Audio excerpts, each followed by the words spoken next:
इतिहास के पन्नों को अगर गौर से पलटे तो कुछ नाम अक्षरों से नहीं बल्कि रक्त और बलिदान से लिखे मिलते हैं। एक ऐसा योद्धा जिसकी गर्जना से गजनी का सुल्तान थर थर कांपता था। एक ऐसा सम्राट जिसने दिल्ली के तख्त पर बैठकर भारत की आन बान और शान का परचम लहराया था। ये कहानी उस सूरवीर की नहीं है जिसने सिर्फ युद्ध जीते, बल्कि ये कहानी है उस अंतिम हिंदू सम्राट की जिसने हारकर भी मौत को मात दे दी, जिसकी आंखों की रोशनी छीन ली गई लेकिन जिसका लक्ष्य कभी नहीं डगमगाया। आज हम समय के पहिए को पीछे घुमाएंगे और चलेंगे 12वीं शताब्दी के उस दौर में जहां एक तरफ संयोगिता का अमर प्रेम था तो दूसरी तरफ मोहम्मद घोरी का छल, जहां राजपूती आन के लिए नियम नहीं तोड़े जाते थे, चाहे उसकी कीमत पूरा साम्राज्य ही क्यों ना हो। तैयार हो जाइए भारत के सबसे महान योद्धा में से एक महाराजा पृथ्वीराज चौहान की शौर्य गाथा को करीब से देखने के लिए चलिए शुरू करते हैं। सन 1166 गुजरात की पावन धरा पर सोमेश्वर चौहान के घर एक बालक का जन्म हुआ, जिसकी कुंडली में भारत सम्राट बनने का योग लिखा था। बचपन से ही पृथ्वीराज आम बालकों जैसे नहीं थे। उनकी आंखों में वो तेज था जो कायरों को झुका देता था। कहते हैं कि साहस उनकी रगों में लहू बनकर दौड़ता था। एक बार बिना किसी खड़ग या ढाल के नन्हे पृथ्वीराज का सामना खूंखार शेर से हुआ। किसी और की रूह होती तो कांप जाती, लेकिन उस सूरवीर चौहान ने निडर होकर शेर का जबड़ा अपने हाथों से फाड़ दिया। ये मात्र एक घटना नहीं बल्कि आने वाले उस प्रलय का संकेत था जो दुश्मनों पर टूटने वाला था।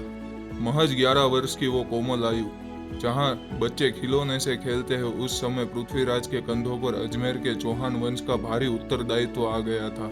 उनके नाना दिल्ली के महाराजा अनंगपाल तोमर उनकी वीरता से इतने प्रभावित थे कि उन्होंने अपनी दिल्ली का सिंहासन इस बालक के नाम कर दिया था और इस तरह उदय हुआ राय पिथौरा का। उनकी शिक्षा शब्द भेदी बाण यानी बिना देखे सिर्फ आवाज सुनकर काल का अंत करना। उनकी तलवार 80 की धार इतनी पैनी थी कि हवा को भी 2 हिस्सों में बांट दे, और उनकी घोड़े की रफ्तार जैसे साक्षात पवन देव रणभूमि में उतर आए हो। दिल्ली से लेकर अजमेर तक शत्रुओं के महलों में सिर्फ एक ही खौफ गूंजता था, पृथ्वीराज चौहान का खौफ। कनौज के राजा जयचंद और पृथ्वीराज के बीच की कड़वाहट जग जाहिर है। जयचंद ने पृथ्वीराज को नीचा दिखाने के लिए राजसूय यज्ञ और अपनी पुत्री का स्वयंवर रचाया। भारत के कोने कोने से राजा बुलाए गए, लेकिन पृथ्वीराज को निमंत्रण नहीं मिला। अपमान की हद तो तब हो गई जब महल के मुख्य द्वार पर पृथ्वीराज की लोहे की मूर्ति खड़ी कर दी गई, एक द्वारपाल की जगह पर। जयचंद का मकसद साफ था, पृथ्वीराज का मजाक उड़ाना। हजारों राजाओं की मौजूदगी में राजकुमारी संयोगिता हाथ में वरमाला लिए सभा में आई। सभी की निगाहें थमी हुई थी, हर राजा की धड़कनें तेज थी, लेकिन संयोगिता की आंखें किसी और को ढूंढ रही थी।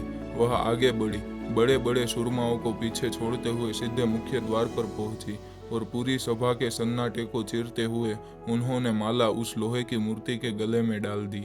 अभी जयचंद के क्रोध की ज्वाला भड़कने वाली थी कि तभी घोड़ों की तोपों की आवाज गूंजी, धूल उड़ी और साक्षात पृथ्वीराज चौहान अपनी सेना के साथ वहां पहुंच गए।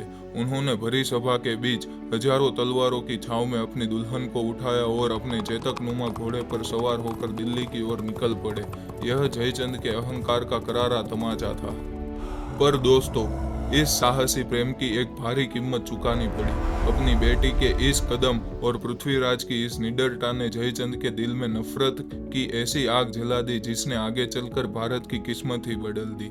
जयचंद अब केवल एक राजा नहीं बल्कि पृथ्वीराज का वो दुश्मन बन चुका था जो पृथ्वीराज की बर्बादी के लिए किसी भी हद तक जा सकता था। एक तरफ पृथ्वीराज अपने प्रेम और दिल्ली के वैभव में मग्न थे तो दूसरी तरफ हिंदू कुश के पहाड़ों को चीरते हुए एक क्रूर साया भारत की सरहदों पर पहुंच चुका था। वह था शिहाबुद्दीन मोहम्मद घोरी, जिसकी आंखों में भारत की दौलत को लूटने और उस पर परचम लहराने का पागलपन सवार था। सन 1991 हरियाणा के तराइन का मैदान, एक तरफ घोरी की विशाल तुर्की सेना और दूसरी तरफ पृथ्वीराज चौहान के नेतृत्व में एकजुट हुए राजपूती शूरवीर। जब शंखनाद हुआ तो धरती कांप उठी।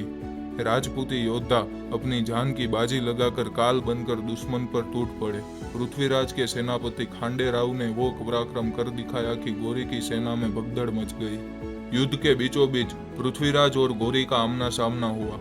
चौहान की तलवार जब चली तो ऐसा लगा जैसे बिजली कौंध गई हो। घोरी पूरी तरह घायल हुआ। वह अपने घोड़े से गिरने ही वाला था कि उसी समय उसके वफादार सैनिक ने उसे बचा लिया। तुर्की सेना दुम दबाकर भागने लगी। तराइन की मिट्टी घोरी के सैनिक के खून से लाल हो चुकी थी। भारत की जीत तय थी। पर यही इतिहास ने एक ऐसी करवट ली जिसकी टीस आज भी हर भारतीय महसूस करता है। भागते हुए घोरी को पृथ्वीराज आसानी से मौत के घाट उतार सकते थे। उनकी सेना ने उसे जकड़ ही लिया था, लेकिन एक महान भूल हुई।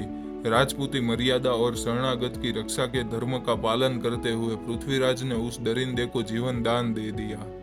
पृथ्वीराज ने सोचा कि एक हारा हुआ शत्रु कभी वापस नहीं आएगा, लेकिन वह यह भूल गए थे कि घोरी कोई धर्म निभाने वाला योद्धा नहीं, बल्कि छल करने वाला शिकारी था। यह वह दया थी जिसने आने वाले समय में भारत की तकदीर पर गुलामी की पहली इबारत लिखी थी। घोरी मरा नहीं था, वह वापस जा रहा था सिर्फ और सिर्फ विश्वासघात की नई योजना बनाने के लिए। वक्त का पहिया घूमा और 1 साल बीत गया।